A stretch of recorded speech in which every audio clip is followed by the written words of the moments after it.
أسرار وكواليس تغيير وزير الدفاع المصري. هل هناك أسباب خفية؟ تابعنا كلنا التغييرات الوزارية في الحكومة المصرية امبارح، واللي كان فيها مفاجآت كتير، وأهم المفاجآت دي واللي خلت فيه تساؤلات كتير وتكهنات أكتر كمان هو تغيير وزير الدفاع المصري، وده لأكتر من سبب.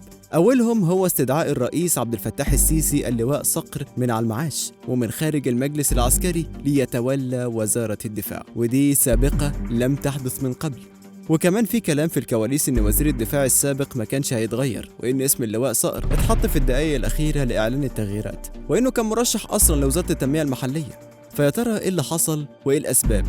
وهل ده بسبب خلافات مع الوزير السابق أم تدخل من صندوق النقد وبداية لإخراج الجيش من الاقتصاد زي ما في آراء كتير بترجح ده، ولا في سبب تاني؟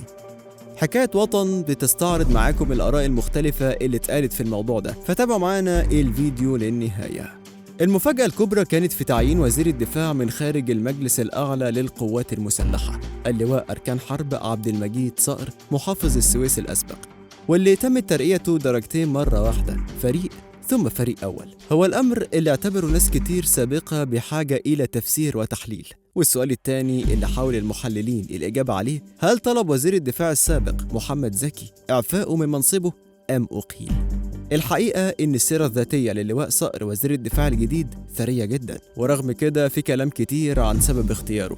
واللي ما يعرفش مين هو اللواء عبد المجيد صقر، فباختصار اتولد الفريق أول عبد المجيد صقر في عام 1955، وحصل على درجة البكالوريوس في العلوم العسكرية من الكلية الحربية سنة 1977، واتدرج في مختلف المناصب خلال فترة خدماته بالقوات المسلحة في عدد من الوظائف القيادية بسلاح المدفعية، ثم أصبح مديرا للمدفعية وبعدها نائبا لمدير إدارة التجنيد والتعبئة. كمان شغل منصب مدير إدارة شؤون العاملين المدنيين بالقوات المسلحة، وبعدها نائبا لمدير كلية القادة والأركان، وبعدها مديرا لإدارة الشرطة العسكرية، حتى وصل إلى منصب مساعد وزير الدفاع، حتى تم تعيينه محافظا للسويس عام 2018. حصل وزير الدفاع الجديد على عدد من الأنواط والميداليات، ومنها وسام الجمهورية من الطبقة الثانية، ونوط التدريب من الطبقة الأولى، ونوط 25 إبريل 1982، ونوط الخدمة الممتازة، ونوط الواجب العسكري من الطبقة الأولى.